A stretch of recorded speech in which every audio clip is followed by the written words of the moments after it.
I'm delighted to be here today. I will be honest with you, although I love the Ideas Festival and try to come every year, this year just was not working for me because of both business commitments but also personal commitments. And I had turned down 2 or 3 opportunities to be here on panels or moderating panels. And then a few weeks ago I got a call and they said, you know, we've asked Michèle Fluornoy to come here to talk about how we think about the defense budget in this era of reductions, and we know you've turned it down many times. I stopped them and said yes. I am so pleased to be here today with Michèle. She is, I think, the foremost defense strategist in the country today, and just an extraordinary leader, an extraordinary thinker about the challenges that we have in this country around our defense budget, but really more importantly around how we use our defense capabilities in this country, both today and in the future.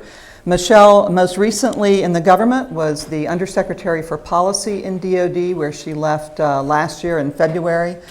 She also, in a previous life, started at the Center for New American Security, and she's now back there as the co-chairman of the board at CNAS. She's a graduate of Harvard and Oxford, doesn't compete with my degree from the University of Arkansas, but I'm going to give her a pass on that. And as I said, one of the foremost thinkers around defense today. So Michèle, we're in a pickle right now in Washington. I've lived in Washington since 1983. I know you've been there a long time. We've been in other pickles. But I think this is a really tough one. We have almost universal agreement that the defense budget has to come down. But we have almost universal disagreement about how to bring it down. And these are issues that are very vexing. We're trying to use the defense budget as an instrument of what our future capabilities are going to look like, but it's a very tactical instrument. And we really need to think more strategically about the future of our defense capabilities. And I know that's where you have devoted a huge amount of your career is in doing that strategic thinking. So I want to turn it over to you. Educate us on how we should be thinking about these reductions and what it means for the country, what it means for our defense capability. And then in about 20 minutes or so, we'll open it up for questions with the audience. So, sure. Michèle. Well, Joan, thank you for the very warm introduction. I'm glad you decided to be here. And thanks to all of you for joining us in this conversation. You all are the early birds of the Ideas Festival, so I'm pleased to see so many of you here. You know, when I think about this unique period that we're in, I start by observing that we are really at a strategic inflection point in our foreign policy. We are about to come out of more than a decade where our primary focus has been fighting 2 large ground campaigns in Afghanistan and Iraq. And that has consumed the enormous resources of the U.S. military, of the U.S. government, and leadership bandwidth, if you will, in terms of focus and time and attention. And so as we come out of that period, there's an obvious question on the table, which is, where should the U.S. be focused in the world going forward?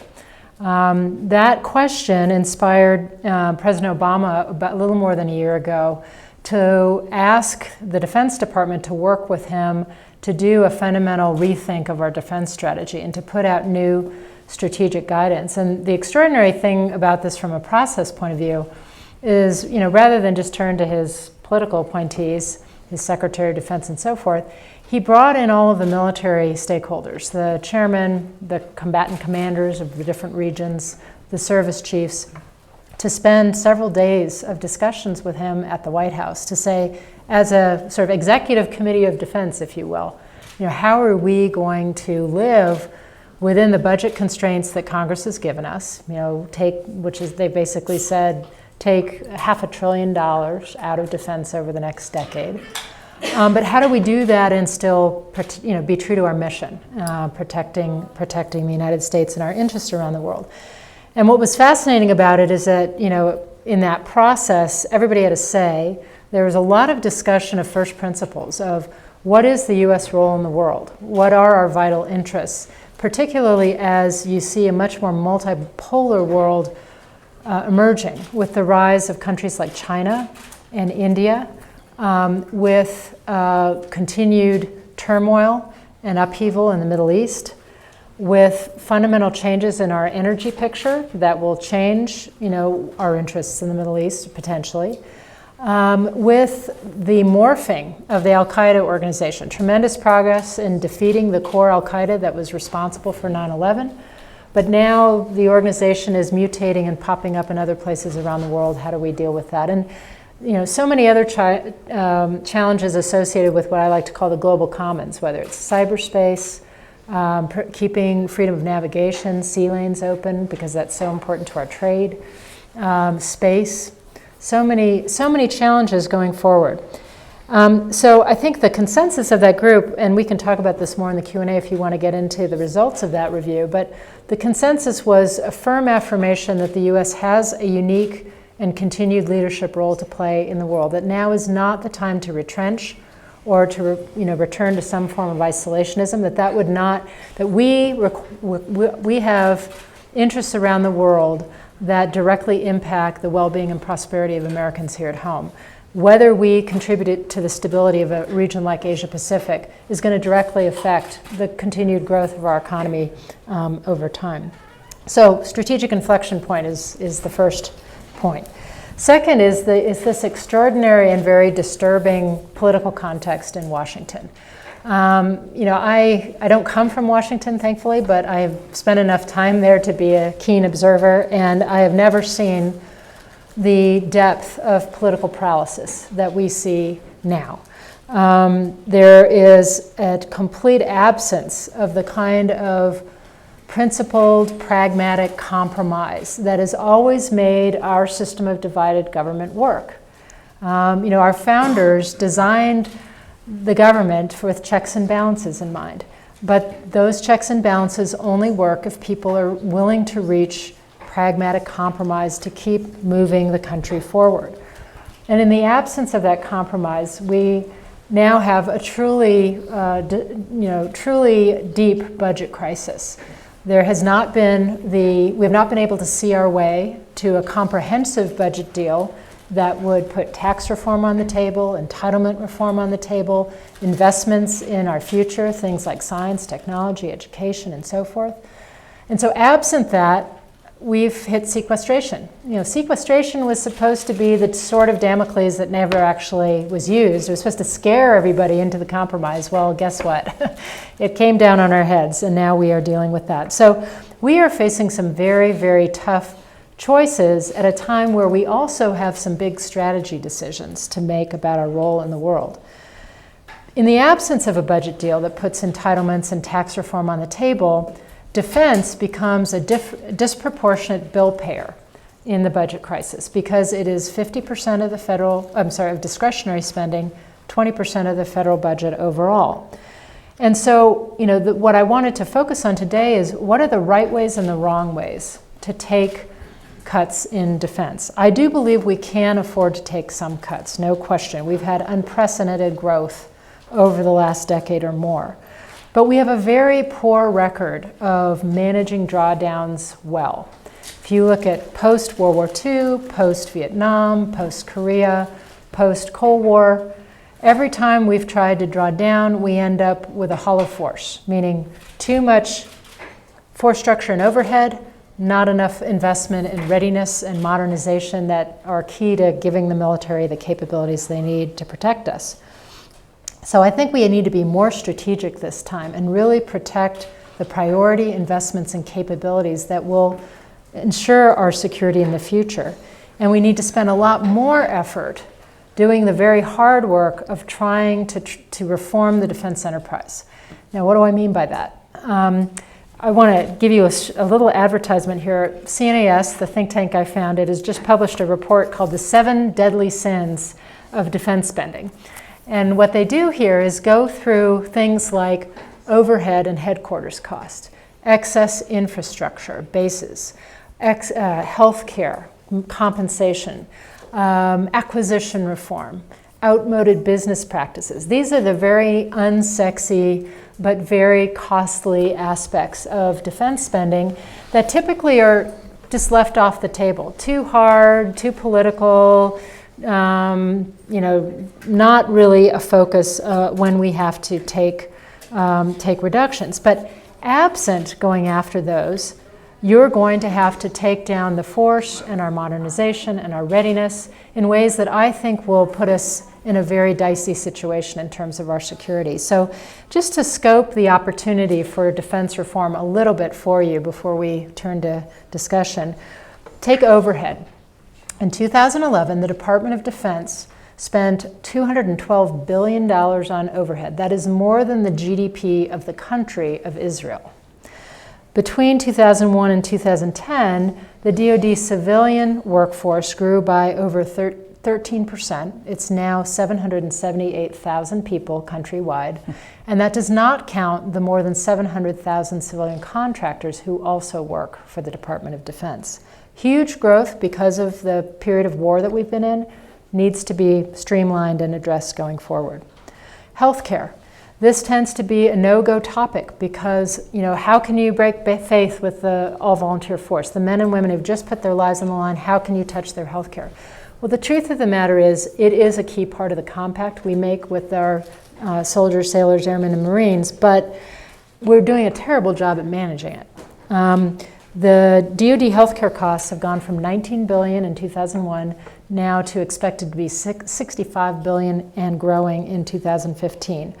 The costs have gone up over 10% a year, whereas compared to the civilian economy, about 6% a year. Even other parts of government like the VA and Medicare, only 8% a year. At the same time, you've had, even as the access to TRICARE, which is the health insurance program for the military, has expanded, prices have gone up, not down. The government share of the bill has gone from 73% when the program started to 88% now. So we are on an unsustainable trajectory with healthcare. Similarly, cash compensation has gone up 52% since 2001 for the military, at a time when the civilian economy has gone up 24%. Remember, in the 1990s, we started a program of systematically raising the compensation of the military to try to bring people on par with civilian counterparts. Now it's far exceeding that. Total personnel costs since 2001 have grown 69%. So there's a lot to deal with there. Infrastructure. It's estimated that the department has 20% more infrastructure than it needs. You can imagine the politics of closing bases and facilities are exceedingly difficult because everybody who has a facility in their constituency wants to protect that. So it's, yes, let's close facilities, but not mine. And so Congress has not yet approved another round of base realignment and closure, which is something we need. Acquisition. Joan could go on about this one for a long time, but we have a broken system. It's a system where, it's over-regulated. Back when, in 1947, when the regulations were on the books, they were 125 pages. Now there are over 2,000 pages of regulations in acquisition. The requirement system is broken. The timelines are unresponsive to need. The incentives for program managers are completely perverse, where they are not incentivized to save taxpayer dollars while they meet program milestones. And I could go on. Inefficient business practices that were cutting edge when McNamara came in from Ford in the 1950s, but are kind of outmoded now. So we have a lot of opportunity here. It's not easy to take advantage of because of the politics, but if we fail to do so, we will not like where we end up. Because the alternative, if you don't find billions in the enterprise, you will have to take billions out of the force. And that means putting into question things like, can the US protect its interests against aggression in more than one theater at a time? Can the US maintain the overseas posture and presence that is critical to deterrence, to reassuring our allies, to helping to build their capacity to contribute to global affairs? Can we continue to invest in the capabilities like cyber, special operations, intelligence, stealth, precision strike, that will ensure that we maintain the cutting edge that our military needs to be the best in the world in the future? So the consequences of failing to go after this are very, very real. And what disturbs me most is that we are not having the public debate and dialogue on this that we need. When I can't sleep at night and turn into C-SPAN, they're not debating this on the House floor or the Senate floor. So when I was asked to come, spend an extra day here to talk to you all about this issue, I really jumped at the chance, because this is the kind of dialogue we need to be having as Americans to start to sort through some very difficult choices that lie ahead. Thank you, Michèle. We've had, and you referenced the cyclical nature of defense spending. We ramp up to go to war, we ramp down when we're not at war. And essentially, over the last 55 or 60 years, we've been willing to fund a deterrence force during peacetime. The challenge of that, though, is that when we start to ramp up again, it costs us in our operational effectiveness because it takes a while to ramp up. And ultimately, it probably cost us more money than if we could get to more of a steady state. Mm-hmm. But how do we do that in such a polarized environment like we have today in Washington? How can we start to elevate the dialogue around what the longer term result is we're trying to get to with our defense budget? Is there a prescription for how we start that more serious discussion? I think I really took a page from the strategic dialogue that the president hosted with the military leadership, because I think there's a parallel. I think we need a parallel kind of dialogue between the administration and key leaders, key leaders in Congress, to go back to first principles of what is our role in the world. What are the key interests we need to protect? How much military capability do we need, and of what type, to be able to protect our interests in the future? Most of the debate, you see numbers flying around. The size of the Army should be this, not that. The amount of spending on such and such a program should be this, not that. But rarely do you have start with the strategic rationale of why is it. What should the Army be able to do? What should the military be able to do? And my own view is that I do think we need a force that can respond to aggression more than one theater at a time. Because without that, we risk, once we're involved in one region somewhere, some other country, some other potential adversary becoming opportunistic and saying, they're involved over here, so I'm going to get busy over here. At least to have an initial response where we can form a coalition and push back. In addition, I'm a big believer in our overseas presence and posture, because I've seen the impact it has on our allies and partners, the help that we give to building their capacity so that they can contribute more and it's not all on us, counteract the kind of free rider phenomenon, if you will. Maintaining a global counterterrorism capability is very important. So there are these elements that you can outline and I think build consensus around, and then translate into what you need day to day in peacetime. Now, if you find yourself in the extraordinary situation we found ourselves in 2000, in the last several years, where you're engaged in not only one large, long ground war, but now a second, then you've got to have the agility and the flexibility to be able to grow the force, as we did with the Army and the Marine Corps. I think it's appropriate to bring those forces back down to levels comparable to where they were at 2001, as long as we know that we have the ability to surge resources if we get the prediction wrong about what the future will be. I spent most of my last 3 years in the Pentagon with Bob Gates, who is I think will go down in history as one of the great secretaries of defense. But given his upbringing as an intelligence analyst, he was probably the most skeptical person on the planet about our ability to actually predict what will come next. So the truth is, we will build a force today and use it in an entirely different way that we will not foresee tomorrow. The key is having full spectrum of capabilities and the agility to flex that force to deal with a very unpredictable future. You mentioned our allies and the need to invest in both their military capabilities and help them invest in their military capabilities. How are our allies viewing what's going on in the U.S. today about this paralysis around the defense budget, and how is that affecting our ability to work with them and to encourage them, compel them to help support our longer-term interest? I think the current paralysis is having some very damaging ripple effects in various regions, particularly Asia Pacific. It has, the fact that we can't seem to reach a compromise and move forward has fed a growing narrative of U.S. decline.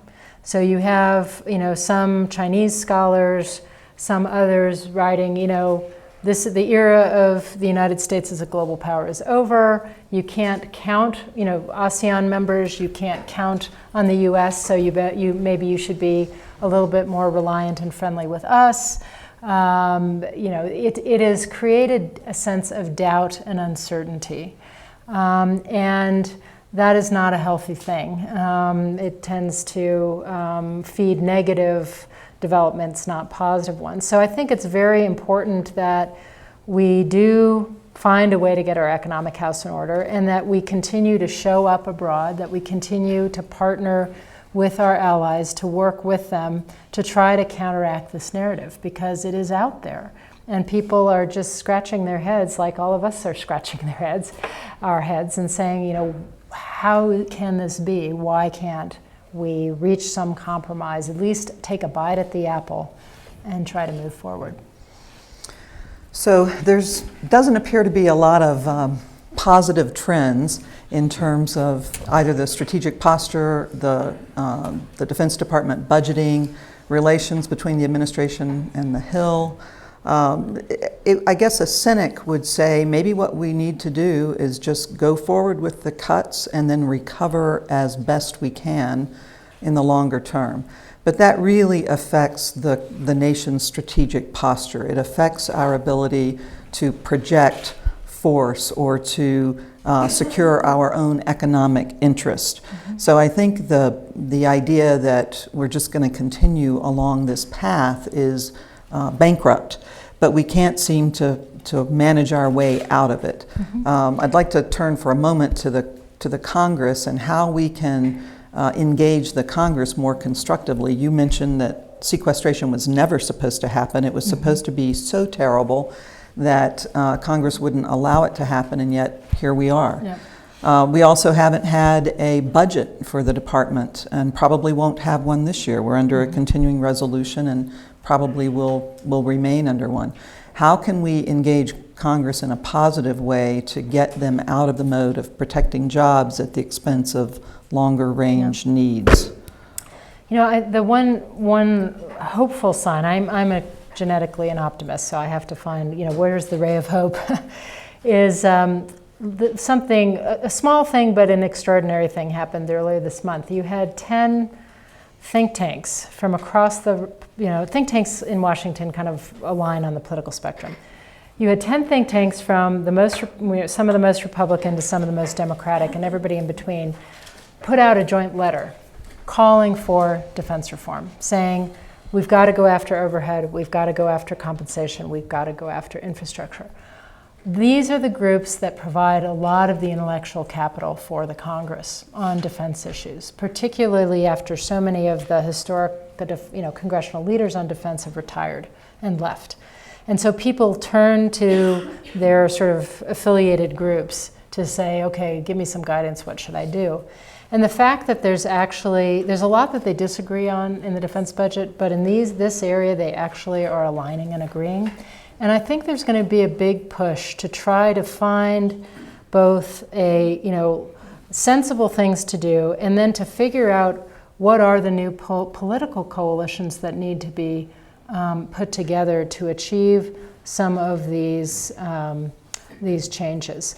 Because what's happened is the traditional coalition between moderate Democrats and Republicans that always sort of protected defense has fractured. And that's fractured because the Republican Party has fractured into budget hawks versus defense hawks. And so the political lines have shifted, but what will take how they'll settle is not yet clear.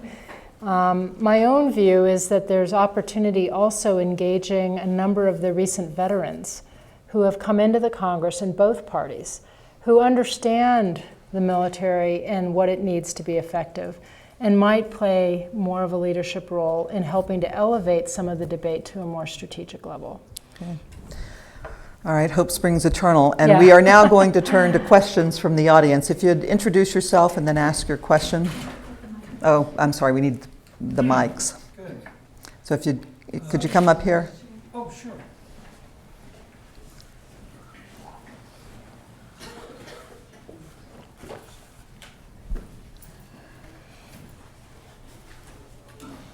I'm Barnabas Zeno. I manage pieces of the Royce funds. This is a question for both of you, actually. What you've been describing, as I see it, is management issues. Right? Do we have the management resources? And if not, can we get them? Or are we so stymied that it's just going to continue as is? My background is as an investment analyst doing distressed situations. And for 40 years, I've been doing this. And I watch it every time. You have a difficult situation, new management comes in, and within a reasonable period of time, suddenly a company is operating profitably with good returns. Why can't this happen within the Defense Department? So there are a couple of reasons. One is that I think most political appointees coming into the Defense Department, the average lifespan of a political appointee is 18 months. If you're lucky, you stay 3 years, 4 years, maybe more. But most come in with a policy agenda on behalf of the president. Very few come in with the management and leadership, or at least the management background, the business background, to be able to really know how to go after some of these issues. Further complicating that is the fact that the Senate Armed Services Committee that confirms all of these people has put in place such stringent rules trying to ensure there's no conflict of interest that it's made it almost financially impossible for people to come from industry into government. When they do, they give up, they may lose most of their nest egg and their stocks and holdings and so forth. So there's a lot of, the people aren't necessarily hired with management acumen in mind. That's the first problem. Secondly, I think you have a lot of entrenched interests.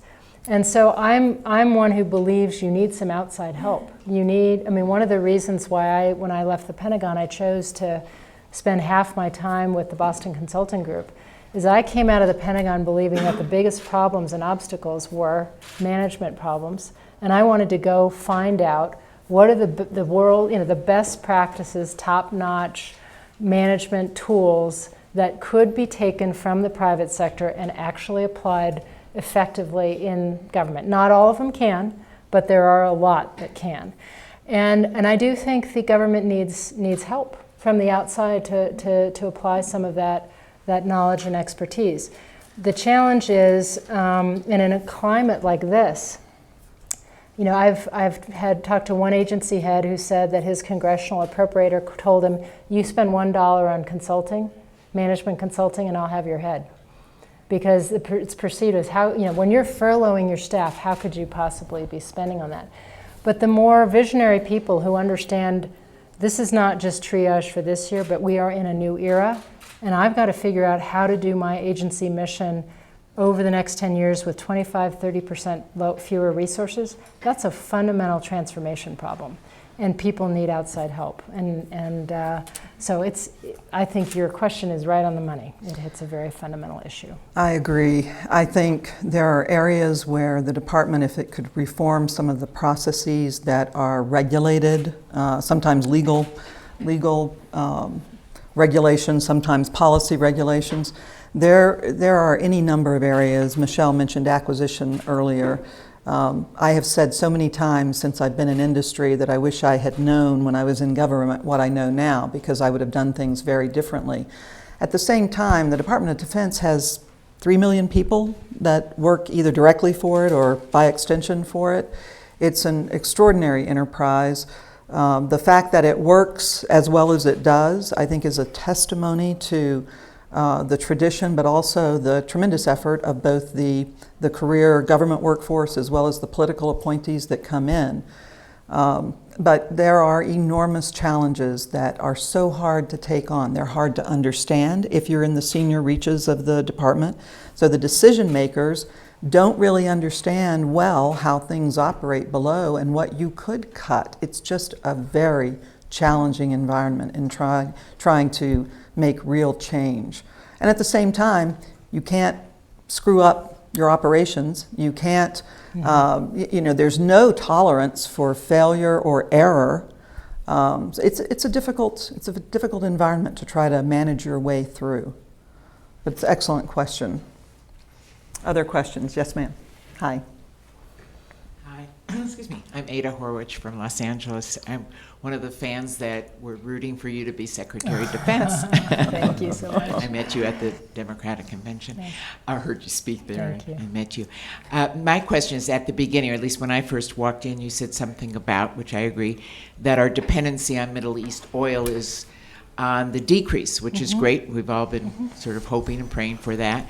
But I'm concerned and would like to know what you think about the effect then on defense spending for Israel if we don't need the oil. Yeah, right. Okay, I don't need No, to it's say great. Thank you. So, what's happening is we are truly moving towards a level of energy production in this country now with shale oil, shale gas, et cetera, that will take us from being a heavy importer, to a net exporter.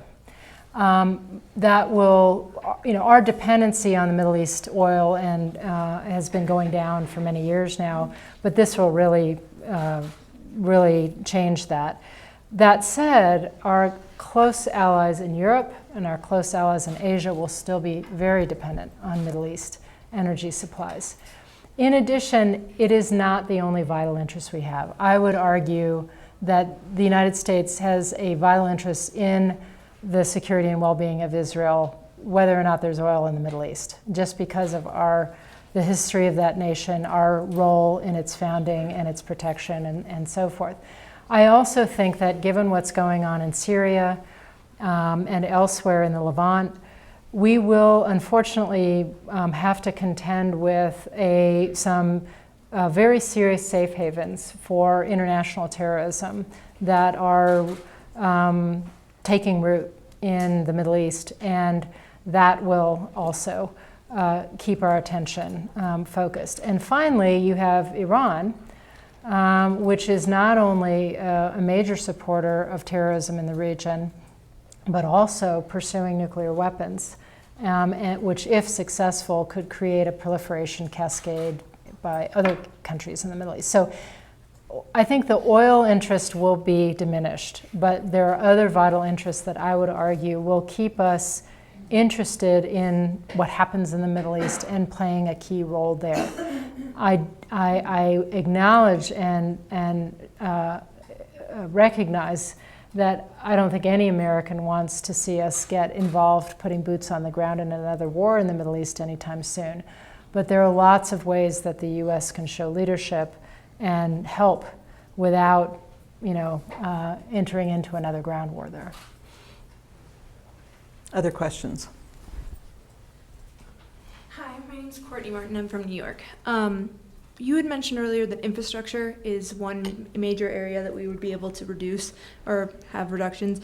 In the think tanks, the spectrum of the think tanks that you discussed, is there a consensus on what kind of infrastructure or where they can make those reductions? And also, is there a consensus within the military themselves of where we should start? So just to clarify, when I say infrastructure, I'm not talking about the way that we normally think of infrastructure, roads, bridges, air traffic, and so forth in the United States, but really the facilities, the bases, training ranges, and so forth of the military.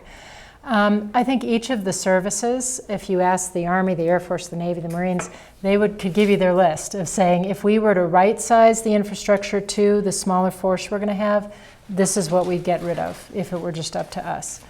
I think that there is a process called base realignment and closure, which I'm hoping Congress will approve for 2015. The administration's requested, which basically puts together an expert commission, bipartisan, with input from all of the services, and they try to do come up with a rational approach, a mission-based approach to what's needed and what can be let go. And the idea is then that is put to an up or down vote by Congress with no allowance for amendments. So you can't, tweak it based on your own self-interest. It has worked 5 or 6 times very well. The last time it didn't work so well because it was more about realignment than closure, so it didn't save a lot of money, and people were very critical of that. But there's no question that we need to do it. And I think the knowledge of how to do it is there.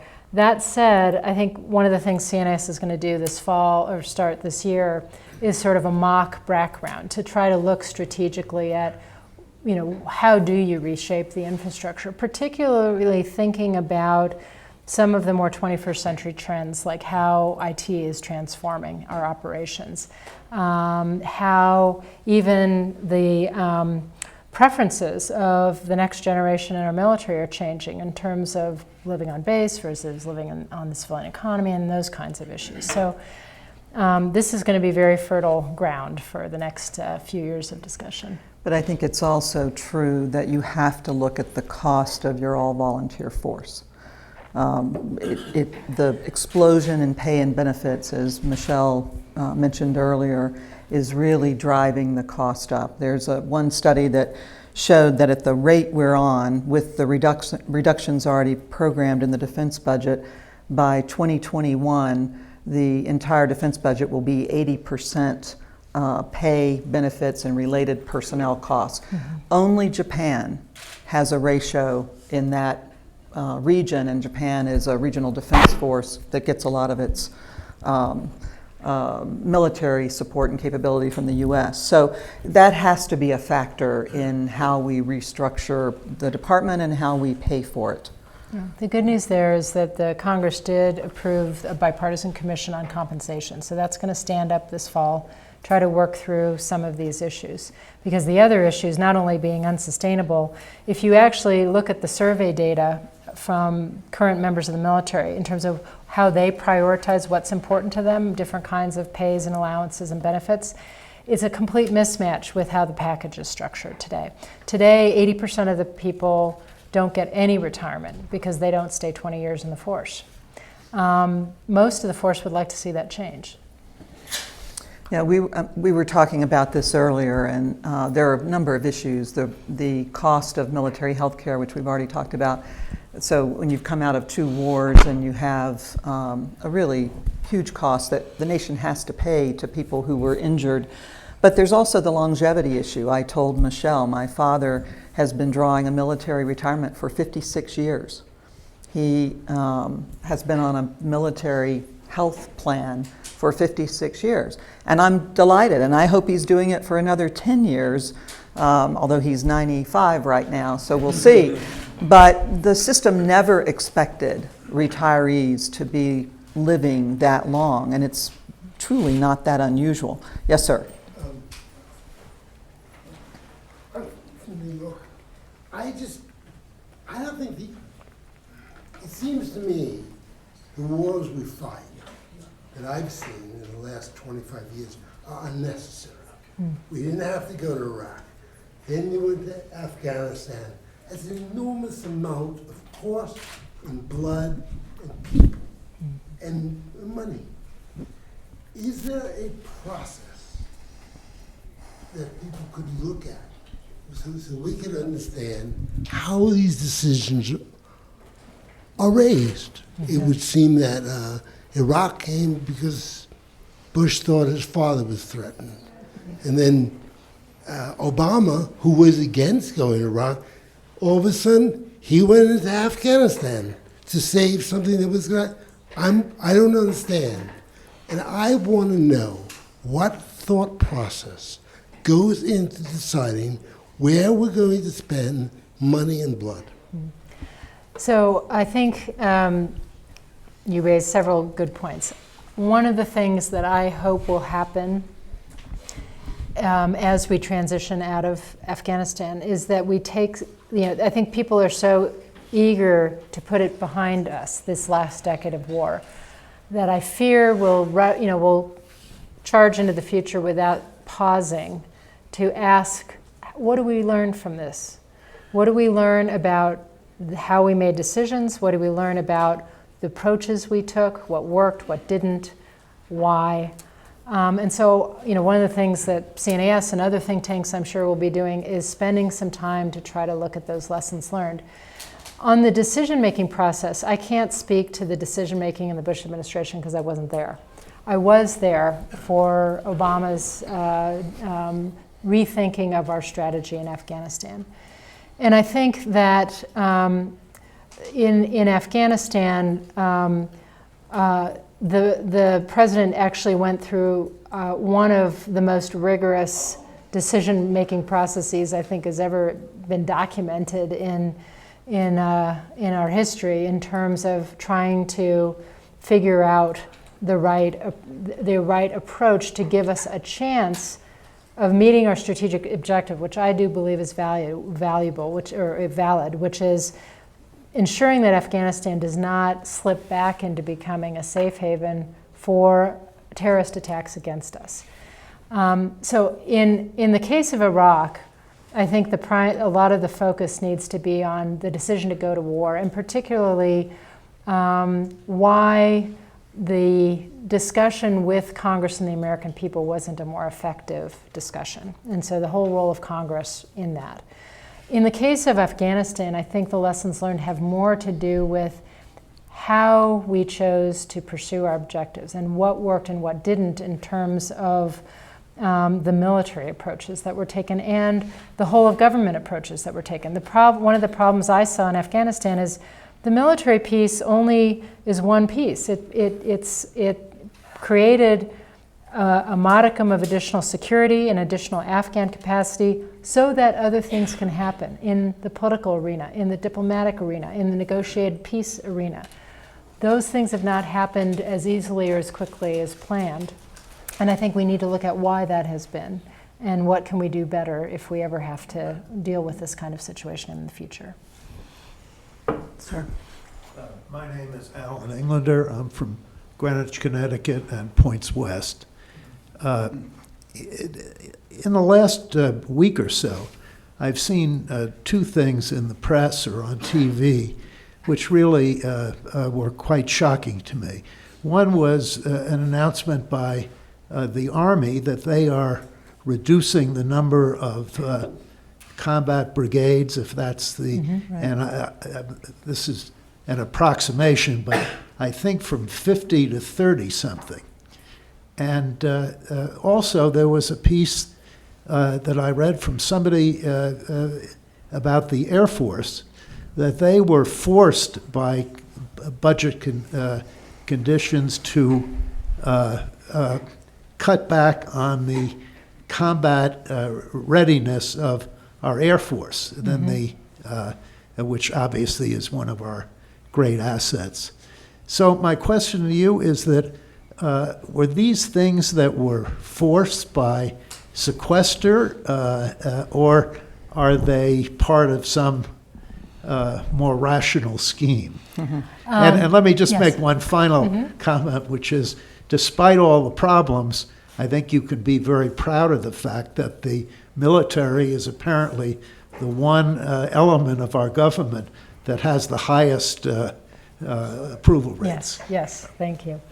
So the answer to your question is there are two different drivers here.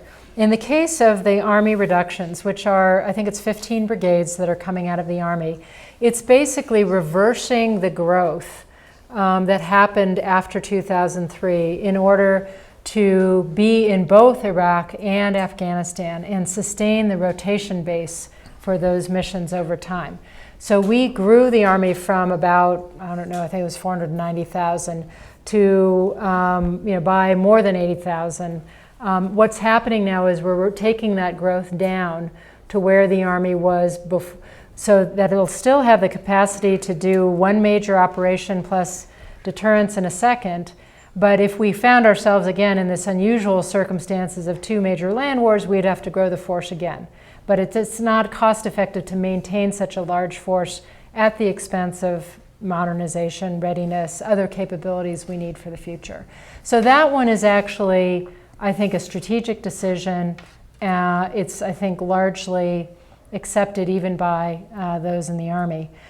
The grounding of Air Force squadrons and, oh, by the way, the canceling of training for many, many units across the military is an impact of sequestration. The problem with sequestration is not just the level of cuts, it is the inflexibility, where it basically says to the department, you don't get to protect your priorities and choose where to manage risk. You have to do salami slice cuts across the board. So you got to take the same amount out of readiness, out of modernization, out of everything. And so given that the readiness accounts are always taxed, you take that required money out of readiness and you've got to cancel exercises, ground squadrons. So if there's nothing else that people need to raise their voices on, it is to ask Congress to release the inflexibility of sequestration, allow the department to make smart management choices, allow them to protect what's really important and take more cuts in the places where we can afford to do so.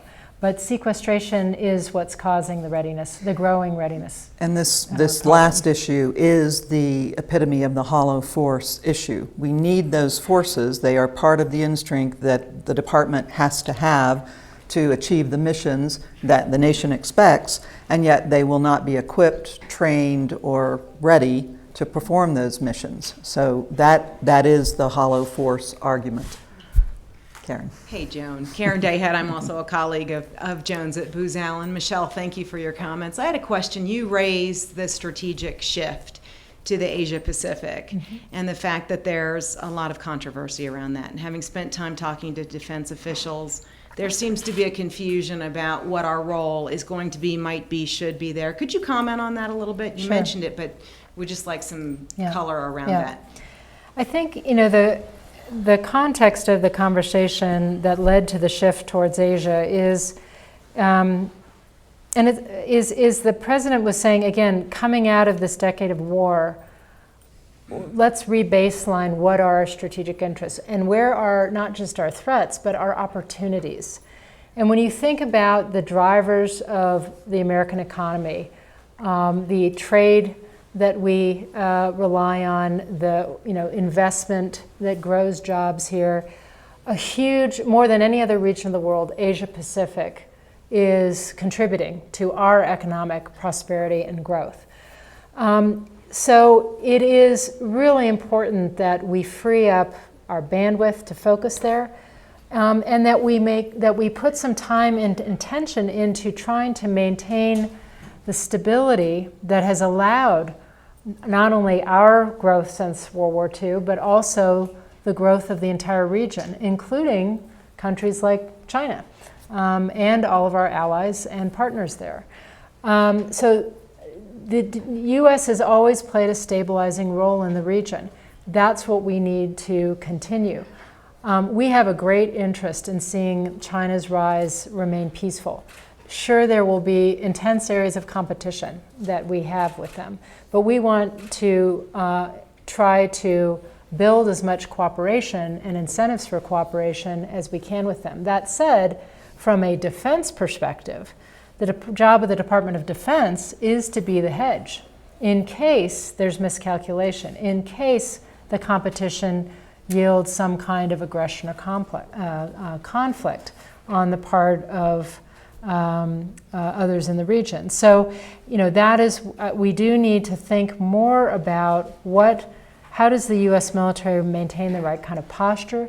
What role do we play in building the capacity of others? To me, that's really the long pole in the tent. And how do we maintain a good deterrence and response posture to try to prevent conflict in the region? Now, the rebalance to Asia is not a, we had a big debate about the word pivot. I hate the word pivot because it implies that as you turn towards Asia, you turn your back on the rest of the world. That is not what's happening. The president was saying in relative terms, to the extent we have additional resources, additional bandwidth to place someplace strategically, we want to place more attention on Asia, recognizing that we still have vital interests in Middle East, in Europe, and important interests elsewhere. Good. Sir. I'm Bill Staley. I'm from Chicago. I've often wondered why we give so much money to places like Egypt. Egypt, obviously before Mubarak, too bad he fell, is turned over to the Muslim Brotherhood, which has an ideology that is really proliferating all of the Middle East, these countries that are, we kind of, oh, how wonderful this Arab Spring is. I never thought it would ever turn out well because you have too many have-nots, having too many children. There's no work, there's no jobs, there's nothing. I don't see how any of them are ever going to pull themselves out. And I think it's going to be more and more and more fanaticism. Why are we giving, how many hundreds of millions of dollars are we giving to Egypt? Egypt, the Muslim Brotherhood has one ideology, and that's to eliminate anybody who really, obviously there are Muslims who are very moderate, but there are so many who aren't. And I don't think but yet we're giving money to Egypt? Why? We're giving money to the rebels. Who do we know who they are? And besides that, the only thing is that an Al-Qaeda would kill one of our people that we gave the gun to, and they take the gun and they go off. And I just don't understand it. If you want to cut back on money, I certainly would think that we could do that for countries that hate us. I'll let Michèle answer that, but I want to encourage you. The Middle East track here this week is looking at how to create jobs and stability in the Middle East. So I'd encourage you to go to that. But Michèle. So the military aid we give to Egypt is a legacy of the Camp David Accords. Egypt was the first and only, unfortunately, Arab country to sign a peace treaty with Israel. Part of the U.S. role in that, in addition to bringing them together, was to underwrite that agreement with security assistance to Israel and security assistance to Egypt. As now you noted, the regime change in Egypt. Interestingly, that security assistance, along with the assistance they receive from the International Monetary Fund on their economy, those two accounts have proved to be very important leverage to shape the policies of a Morsi government towards Israel, to keep them in compliance with their obligations under the peace treaty, to actually improve their relations with Israel, and to abide by certain human rights requirements, particularly for the IMF funding. So the truth is that security assistance is actually giving us some degree of leverage. I think the jury is out on where the Morsi government actually goes and how long-lived it will be, given the domestic unhappiness. And if you actually look at the domestic political opinion in Egypt, most of the population is not enamored of the Muslim Brotherhood. If there's any party that is more, the most powerful civic movements in Egypt are labor movements. So it's not clear how long this government will last, and whether ultimately it will be replaced by one of a more, a less ideological bent. I'm going to give you the last question. I've read a fair amount and seen in person what's going on with the natural resource grab going on in Africa, and specifically by the Chinese. And I'm wondering if you could speak to that. Sure. if nothing else, the Chinese, with their planned economy and their centralized top-down form of government, are extremely strategic when it comes to going after resources they need around the world. I remember back in the mid-80s when I was doing some speaking in East Africa, I was struck even then by the very significant and visible Chinese presence in places like Tanzania and Kenya and elsewhere. So this has been a long-term project of theirs, given what they need to support their economic growth, and given what they lack in terms of their own natural resources. I think that initially they came in with none of the sort of legal restrictions we have in terms of how they spread their money around. And many African governments had an early kind of honeymoon with the Chinese, where they built infrastructure, they did this and that and the other. But I think if you talk to many African leaders today, there's a lot of disillusionment based on the relationship with the Chinese. It's brought very little in the realm of real economic development, real job creation, real capacity building in their populations. And so I think China's actually having a harder time now in negotiating the terms of some of these agreements. I think one of the things that has happened, you recall that when there was a bit of a conflict or a confrontation between Japan and China a year or two ago, the whole issue of rare earth minerals came into play. And China sort of showed its hand that it was willing to use rare earth minerals and access to them as a leverage point in dealing with Japan. That was a very disturbing moment, but it was also a wake-up call. And I think since then, the United States has invested in a very deep assessment of our strategic long-term needs of various strategic minerals and resources around the country, and has launched a much more strategic effort to secure those supplies for the future based on that wake-up call that we witnessed. I said last question, but is it short? Okay. Don't make me regret this. I beg I'll your try to be forgiveness, short. all of you. Last year, Stanley McChrystal was here, and he was asked the question, General, what's the biggest threat facing America? And without hesitation, he said the American public school system. And that led me to the last year constantly thinking about the value or the non-value of the draft, because the draft would give us a way to bring in randomly lots of different people with different skills and talents that the volunteer army does not give us. So my question simply is, based on what General McChrystal said, would the draft have an economic impact that would help with the budget situation facing our defense system? In other words, is the draft cheaper than an all-volunteer army? Because a draft is likely to produce, I think, a better army. And I think that's a great question for you to segue into the service agenda as well. So I spent the last 2 days with General McChrystal and others at a national service summit. And out of that speech that General McChrystal gave last year has grown a huge initiative to, not for mandatory national service, but for universal service that is an expected rite of passage for young people between the ages of 18 and 28. So either after high school or after college, a year of service.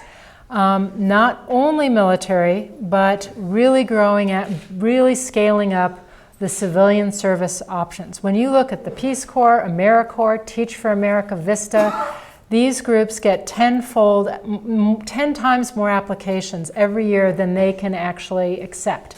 There is a demand out there, people who want to serve. There's all kinds of data that shows that service not only contributes to communities. We heard yesterday from Mayor Landrieu down in New Orleans talking about the role that AmeriCorps and Teach for America has played in transforming the New Orleans school system from one of the worst before Katrina to rebuilt now to one of the best in America after Katrina, given that injection of national service volunteers. But how we scale that up, how we build it out to areas like health, conservation corps, veterans reintegration. There's a lot of data that helping service opportunities helps transition veterans back into the civilian economy more than just about anything else you can do. So this is a huge effort. I think it is complementary to national service, military service. My own feeling about the draft is that I would like to see this growth in national service. I don't think a military draft is the right answer because I think part of the value of the service is the voluntarism. I think and the other issue is that you don't necessarily get the quality that you need for the kind of military that we need today going forward. When you look at the military's requirements for physical fitness, mental, educational standards, moral, lack of criminal background, et cetera, only 3 in 10 Americans of recruitable age qualify. So that's the real crisis. And all those same 3 are being competed for by the military from colleges, business, etc. That's the real problem. So I don't think the draft would necessarily work, but I do think scaling up national service opportunities, making it a rite of passage. So a young person walks into a cocktail party, the first conversation opener is, "Hey, where did you serve?" That's where I think that's the right direction for us to go in. We are out of time, and Ada, I agree with you. I had hoped that Michèle would be the next Secretary of Defense, but now I'm hoping that I can someday support her campaign for Congress or the White House, either one. I think they'd both be perfect. Thank you all for coming. Michèle, thank you. Thank you.